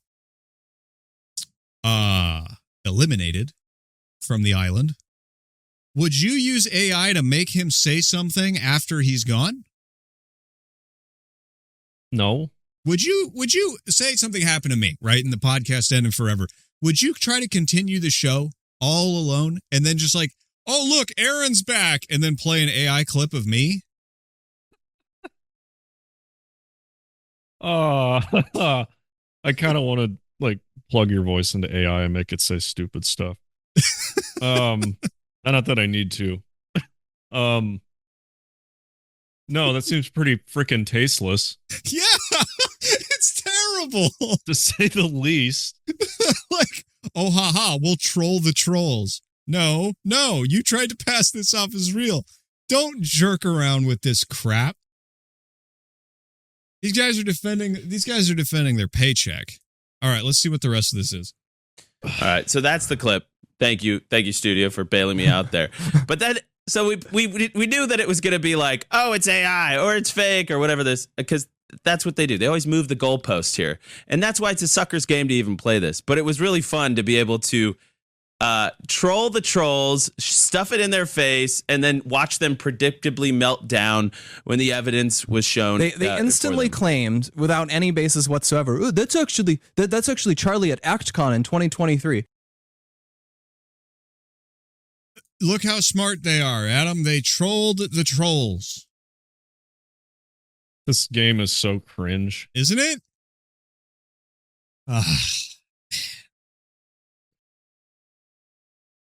It's bad.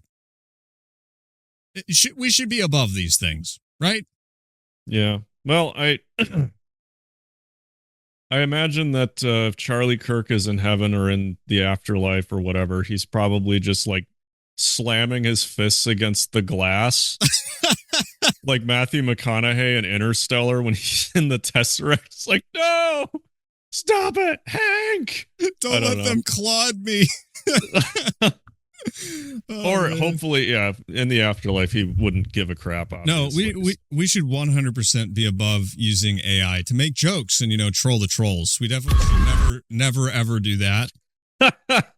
This is Erika Kirk, the Kabbalistic widow.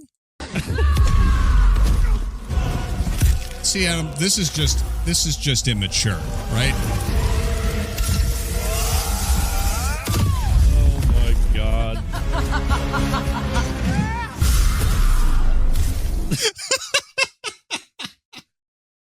Oh my God, man. I freaking love it. They turned her into a Dark Souls boss. It's so funny, but it's like, I can't believe this is the world we live in where you can just make this kind of thing. Yeah. I mean, it's freaky.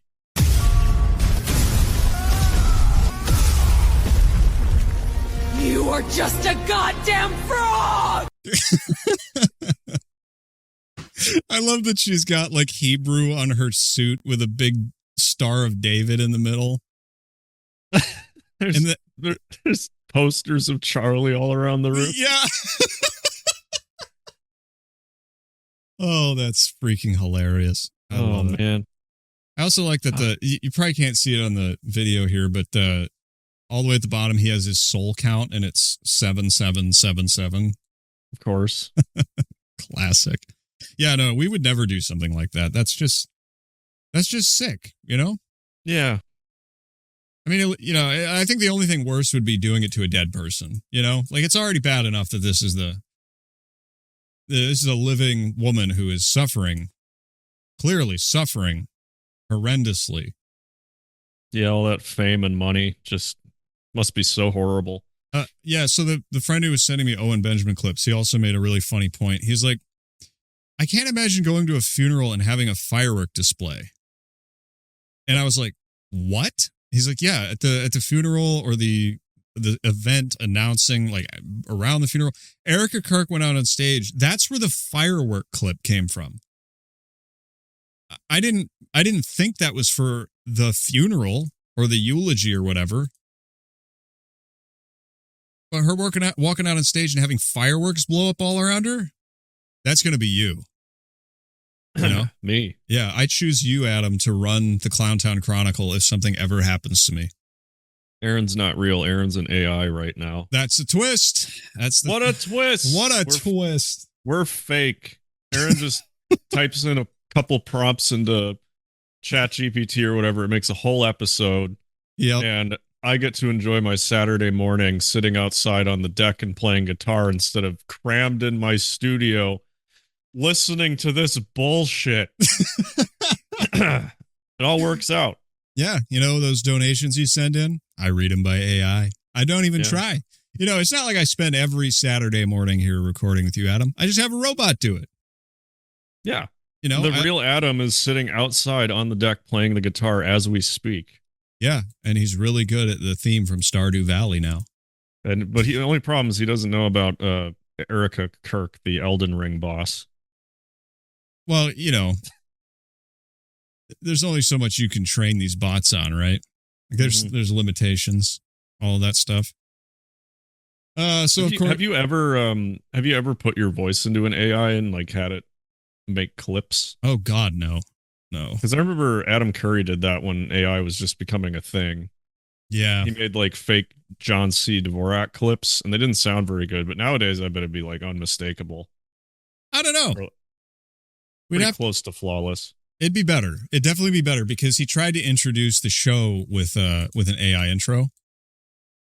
And there just wasn't something quite right. I was listening to it. I'm like, wow, he sounds like sleepy or drunk or something. And then he comes in, he's like, aha, that was a robot. And I'm like, oh, okay. Well, this clip is, I don't know. I don't watch a lot of AI stuff because I just don't want to. It's amazing how convincing this is. It kind of looks like the game. It looks like somebody modeled all this crap in Unreal 5 and like made a prototype. Yeah, even the bit where she like crawls around and gets up. It's terrifying. She moves like a Dark Souls boss. So I don't know, man. There's give and take with this stuff. There's give and take. You know, speaking of AI voices, I found a funny one here. So I used to do VO for a while. And then all the jobs dried up because the AI was in and it was cheap and free or free. You could just get you could just get the friggin' thing to read whatever you wanted. And then it fell off because AI quickly became associated with this is cheap, right? Yeah. But I know this might be a joke, but I'm also pretty sure that I saw this exact script when I was still doing it. Your business runs on business, but your business's business is stuck in the past. Until now. Introducing Business AI for Business. Business AI for Business leverages the power of business AI for your business, transforming your business into AI business. With Business AI for Business, Business AI does your business in seconds, leaving your team to focus on the important business of your business. Now your business is free to run your business at scale, at speed, at AI. The future of business isn't coming, it's here. Business AI for Business. Business AI, business, AI. Yeah. All right. So the big story is, and I have to do a little bit of hedging here. I don't understand AI, man. I am a podcasting dork. I read the news like anybody else. They stole my $600 VO contracts and replace them with a robot. I'm a little mad about it, you know. But this is this is how it's going. So the big story is that something has happened with Anthropic. And actually, I do have a clip of this. There was some stuff leading up to it, including the token story. You remember the tokens? Yeah. Where suddenly these people were finding out that these bills are gigantic and we need to rethink this.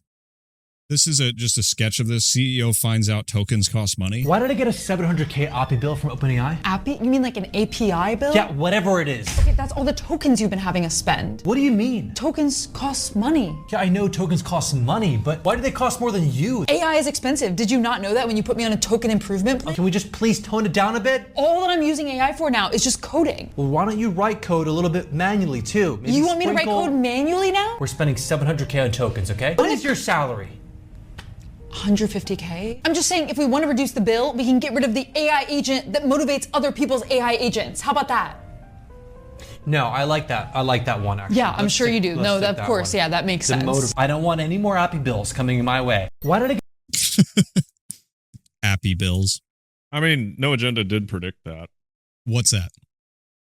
How AI was going to be free for a little while, and then it was going to turn into a subscription or paid service.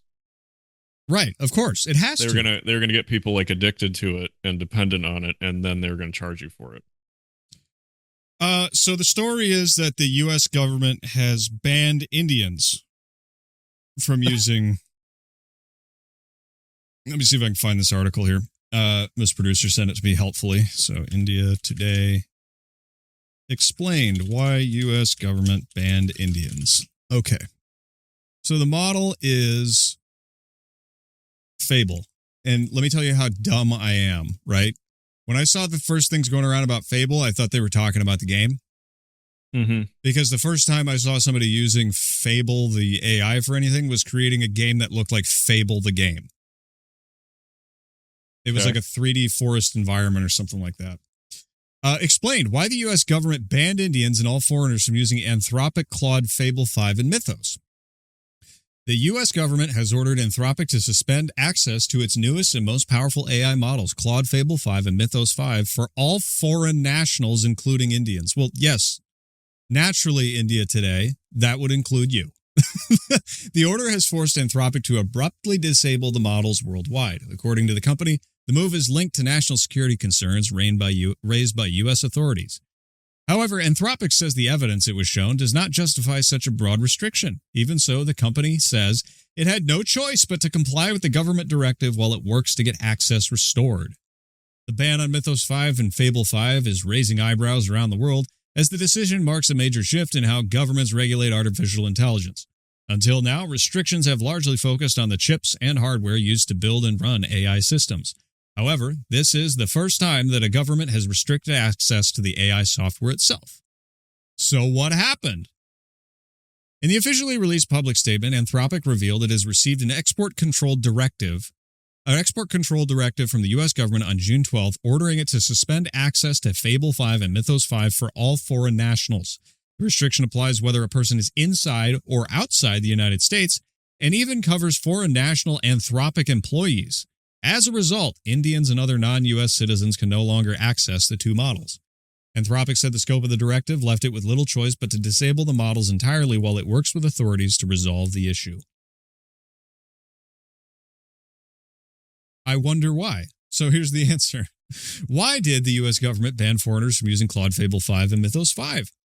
According to Anthropic, U.S. officials believe there may have been ways to bypass or jailbreak safeguards built into Fable 5. These safeguards are meant to stop users from accessing powerful cybersecurity capabilities contained within the underlying Mythos model. The U.S. government's concern is that advanced AI systems could be used to find software vulnerabilities or help carry out cyber attacks if they fall into the wrong hands. Okay. Just now we're thinking about this? Oh, yeah. Just now. Of course. You know, and that's what's crazy, because the CEO of Anthropic has been saying for a while now that this is dangerous. Like for weeks leading up to this, if not months leading up to this, he's been saying that this is dangerous. It's a weapon, basically. Now to my one-on-one interview with the CEO and co-founder of AI giant Anthropic, Dario Amodei, with an urgent warning tonight about artificial intelligence, his concerns about how quickly it's developing, why he's urging other AI companies to slow down, and why he's calling for immediate government regulation of his own industry. In the midst of a global artificial intelligence race, tonight, Dario Amodei, the CEO of the powerful AI company Anthropic, delivered an urgent warning about its dangers and is proposing the government should step in. We need to collect better data on what's happening, right? There's been a lot of debate about what's happening in the labor market with AI now and what will happen in the future. In a lengthy essay, Amodei, whose company is valued at nearly $1 trillion, says AI is advancing at a lightning pace with no oversight, saying the government should be allowed to legally block or halt dangerous AI models if they pose a threat to public safety. How much of an onus falls on you, falls on Anthropic? Where is the responsibility to make sure that you're creating a safe product that doesn't create a worst case scenario? Yeah, I mean, I think we're building it. The onus is on us, right? I think the government has a role in setting standards, in helping us identify and track down threats. So the government has to do its part as well, and I think the government is starting to do its part. But the onus primarily falls on us. How do you account for countries such as China to be good actors, responsible citizens when it comes to artificial intelligence overall? I don't think they will be on their own. If we are the ones who are leading in AI, which I think we should continue to do, then it is easier to get our adversaries to agree to at least some minimal amount of restraint. I don't think we're going to get a lot. I don't trust China at all. My entire interview with Anthropic CEO Dario. What do you think of that? He's like, it's a dangerous weapon and we don't know what we're handling. Oh my God, the government needs to step in and regulate this. Look at that face. What a retard. Sorry. It feels to me like another stunt. Yeah, doesn't it? Because I mean, they've all been doing this forever. Like even back in 2014, Elon Musk was like, "Oh, we gotta regulate AI development because then it'll turn into the Terminator or whatever." And then he started OpenAI. Oh, it's AI for the people, and then they immediately sold out, and now they're all saying, "Oh, we don't know what we have on our hands. It's so powerful. It's so dangerous. Oh my God." And then this guy's probably like, well, how do we really up the ante here? Let's ask the government to regulate it because it's so powerful. Oh, yeah. So I may not know anything about how AI works and all that stuff, but I know how PR works, right? What if you wanted to sell everyone on the idea that this thing is a super dangerous weapon? Right. And it really needs to be regulated by the government. What are you seeking when you do that? You want more people to use it. No, you want the government to use it. Right. Oh, yeah. You want to say it's a weapon that's so advanced that you don't want to have it fall into the wrong hands. So what? You get it classified as a munition and then the government just buys it. And now your AI is in charge of the United States or something like that. Now, listen, I don't understand any of this. It's just the first thing that pops into my head. I mean, I think that's a good breakdown of it. Well, let's see. So here's another news story about this. This is after the block happened, right? This is crazy to me. The global AI race is entering a new and controversial phase.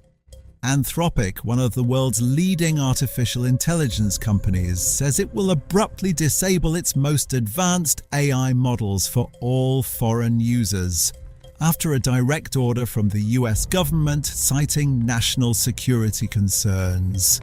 According to the company, the directive forces it to suspend access to its newest models, Fable 5 and Mythos 5, even though it was not given detailed evidence behind the risks. Anthropic says the government believes these models could potentially be jailbroken, a term used when users bypass built-in safeguards to identify software vulnerabilities. Does this seem like a PR package to you? This video? No, this whole thing, like just listening to these facts. Yeah. It seems like some kind of a narrative. There's something that going on that we can't see. I don't know. Poll is not justified and raises serious questions about how AI risks are being assessed. This move marks a major escalation in US policy. Until now, export controls largely focused on restricting access to AI chips and hardware. But this is different. This is about controlling access to the AI models themselves, and it comes at a sensitive time. Tensions between Anthropic and the US government have been building for months. Earlier this year, the company refused to allow its AI to be used for domestic surveillance and fully autonomous weapon systems. In response, it was reportedly placed. Oh, did you hear that? Say it again. Or for domestic surveillance and fully autonomous weapon system AI to be used for. Hold on, I got it. Earlier this year, the company refused to allow its AI to be used for domestic surveillance and fully autonomous weapon systems. So now you're regulated. You're not going to use Claude for weapons? We are an AI company of peace. Well, now you're regulated. Yeah. In response, it was reportedly placed on a supply chain blacklist, set to take effect later this year. Now, just as those tensions appeared to be easing, this new directive has reignited the conflict. The Pentagon, however, is standing firm. A senior official has made it clear: national security comes first, even if it impacts business, innovation, or billion-dollar IPO plans. Now, we know they don't actually care about national security, right? Who, the government or Anthropic? The government. Yeah. I mean, at least that's not what it feels like on the ground. You know, you'd think a country that cared about national security wouldn't have, like, I don't know, open borders, wouldn't be shipping in people from other countries that we can't vet at numbers that we can't possibly vet. People with no, like, documentation that's in our language or is carefully tracked, not the same way we have in the United States or whatever. You would think a country that cared about national security would not be doing this at all, and yet they are. So it's a cover. They're like, it's a matter of national security. Bullshit. There's another reason here. And that's another layer to this story. Anthropic recently filed confidentially for a US IPO, positioning itself ahead of rivals in the race to go public. But this sudden policy shock could complicate that journey. Experts warn that so-called Mythos-class models, if misused, could accelerate sophisticated cyber attacks, especially in critical sectors like banking and infrastructure. Still, the broader debate is far from settled. Where do you draw the line? Where do they get these, man? AI. It's literally the robot from Talos Principle. And almost all this footage looks AI generated. You know what? That's a good point. Between innovation and security, how much risk is acceptable, and who gets to decide?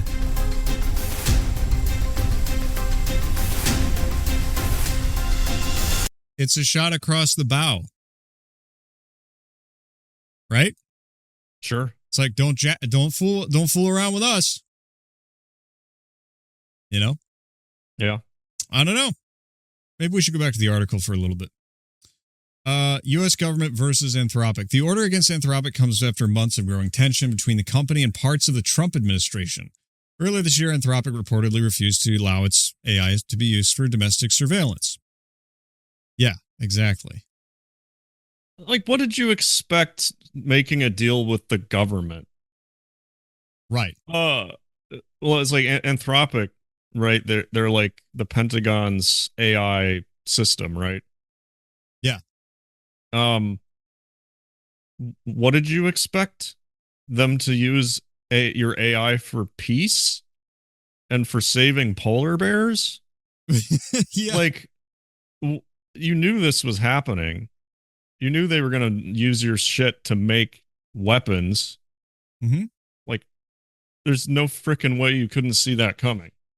So check this out. So this is back to India today. But why does this matter so much to India and the rest of the world? Because until now, U.S. restrictions have largely focused on AI chips and semiconductor technology, particularly to limit China's access to advanced computing power. By clamping down on Anthropic, Washington seems to have shifted its strategy, treating software access as an immediate national security threat. In other words, it is no longer just about controlling the hardware, blah, blah, blah, blah, blah. And this is raising the alarm. In fact, Zoho founder Sridhar Vembu even called... What a name. Even called the restrictions a massive wake-up call for India, warning that, quote, globalization is dead, and that the country must rapidly build its own sovereign AI capabilities. According to Vembu, countries can no longer assume they will always have access to the world's most advanced technologies. He argued that India should invest more heavily in homegrown AI research and make greater use of open-source models rather than relying entirely on foreign AI companies. That's interesting. Isn't that interesting? I also, the idea of an India-based artificial intelligence it's going to be the most schizophrenic, insane AI model ever. Oh, yeah. Like, have you watched, like, Bahubali? Bahubali? What is Bahubali? It's like a action movie. There's a famous Indian director. He put out a movie recently. I watched most of it, but should I look it up? Yeah, look up. I'll know him when I see him. Bahubali. Bahubali. Oh yeah. Yeah, this has like famous scenes of like guys using palm trees to launch themselves over the walls of a castle. Oh yeah. Oh yeah. Let's see here. Siege. I know. I have seen this. Yes. So yeah, this is a preview of what India's AI is going to look like. I really hope they'll allow us to use this. I think that's the director.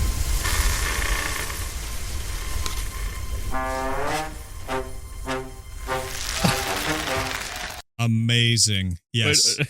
I know. I'm skipping ahead because it's taking too long to get to it. Yeah, that's right.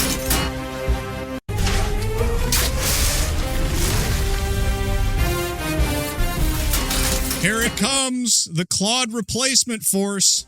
It's so awesome.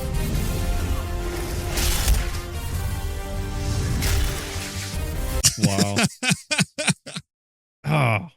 I gotta look up that director. I gotta name drop what his latest movie was because it was utterly insane. So, you know, the way I see this, I think of this because of who I am and the inalienable parts of my background that make me what I am. I think in terms of jets and missiles, right? Mm-hmm. So, the United States has been sort of at the head of developing combat fighter technology, yes? For a long time? Yeah. And they have a weapon, or they have weapons and things and planes that they sell to other countries all the time because they can't develop them themselves. This is starting to feel a little bit like Lockheed Martin to me. But again, I'm just a podcaster and I don't understand how I'm too Christian to understand how this stuff works, right? Like, yeah. It just doesn't make sense to me, except that it looks like what they're trying to do is, so it's a weapon? Okay, we got it. It's ours now and no more Indians on the weapon. We're going to sell it to them. Yeah. Yeah. I'm sorry, I was just looking up that movie. I only watched like an hour of it. It was called Kalki 2898 AD. It looks like an AI generated movie because the art direction is insane. Kalki? Yeah, but amidst like a lot of like Dune-esque elements, it does that Indian movie thing where just in the middle of everything, somebody does like a dance or like there's like a musical number or something. Yeah. Look up the second one down. This one here? Yeah.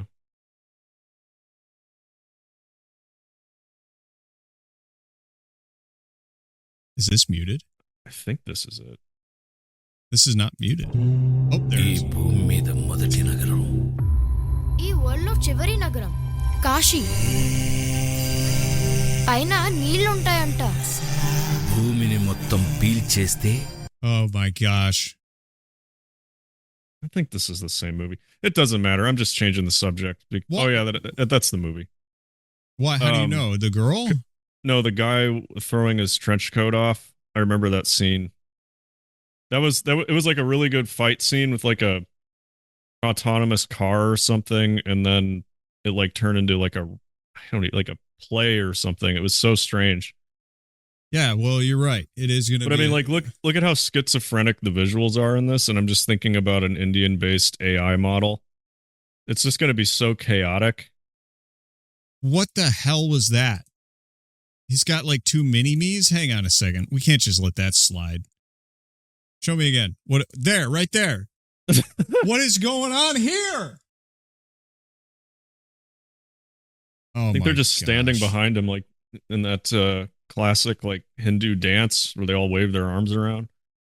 Yeah.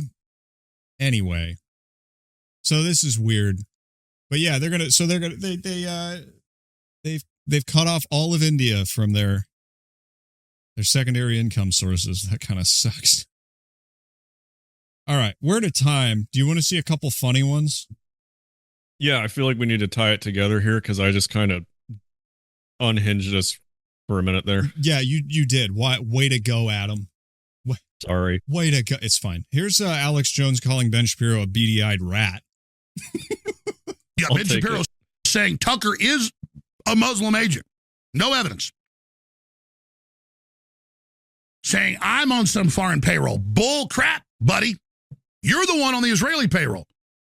Salem Radio that he's on, all that stuff is literally run by the Israeli government, funded directly by it. You are the agent of foreign groups, not me. My family, both sides, was on the Mayflower. My family, both sides, was in the Texas Revolutionary War, literally ran it, started it, engineered it, was the treasurer of the Republic of Texas. Most trusted. Washington the Brazos, under the president's command. Oh, yeah, the U.S. government sent my family. Okay, you couldn't get someone with a more American pedigree than me. I'm not bragging. I've proven myself to be up to snuff with my ancestors. Look what I've already done. I'm not trying to brag, but bitch, you don't point your finger at 100% Americana, bona fide, real McCoy, bitch, and tell me I work for the Russians, the Chinese, or the fucking Muslims. Wow. Fuck you. It is Israel funding Al-Qaeda, ISIS, and Hamas. Ooh. And I've been exposing that for 30 years. So you take your little Mossad ass, Shapiro, shooting your mouth off how a bunch of Americanas are traitors, and you look in the mirror if you want to see a traitor, you little beady-eyed rat. He's not a traitor, though. He knows who he's working for. Oh, no, of course, of course. Now, I have to, unfortunately, I have to record the beady-eyed rat line for the soundboard. I will shut up. Little beady-eyed rat. Oh, I missed little beady. You want to see a traitor, you little beady-eyed rat.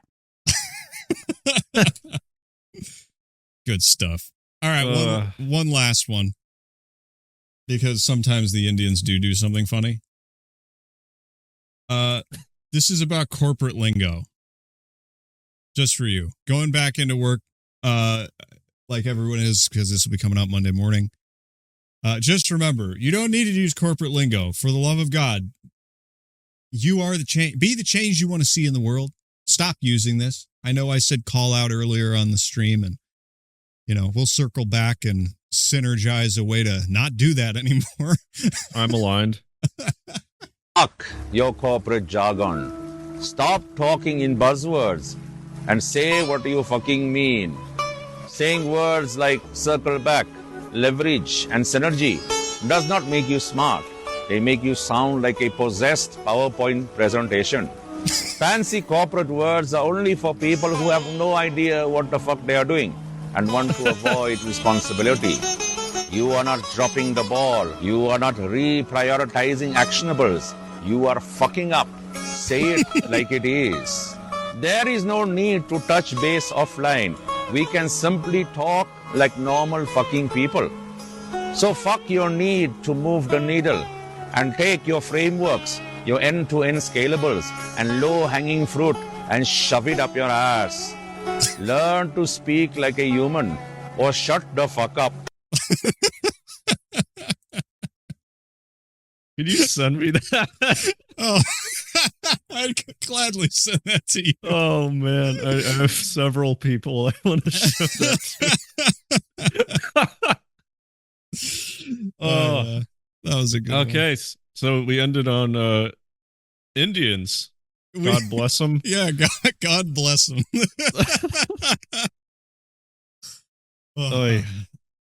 Well, good stuff. We're back, Adam. We're back. I know we took a week off in there, everybody, but we're back. We're back. It has been a scalable action item. Hell of a week. Yeah. Well, we hope you enjoyed yourself. If you would like to donate and have your note read on the show, remember the links are in the description. If you want to buy sport drink, use our reference link and buy 3 cans to get 15% off, etc., etc., etc. Please help us out. Every little bit helps, and you won't regret getting sport drink. Except you might regret it because you're just going to keep drinking it. That's all. I hope you guys have a great week. I'll be doing another stream with Newsfist sometime soon. Probably not this week. I'm pretty sure he's going to be enjoying some guns and hamburgers bacon cheeseburgers, because he's in the United States of America. All right, everybody. We'll catch you later on the Clowntown Chronicle. See ya! You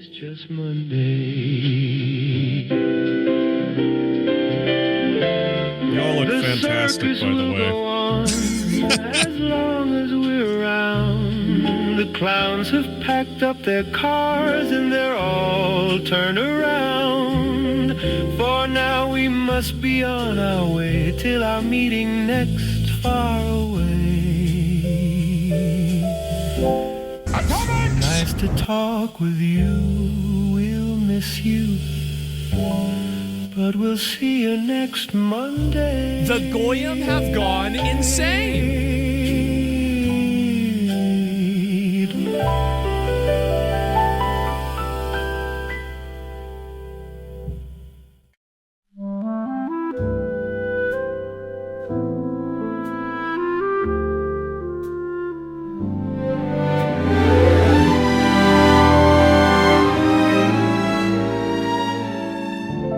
Episode 1, me in a closet,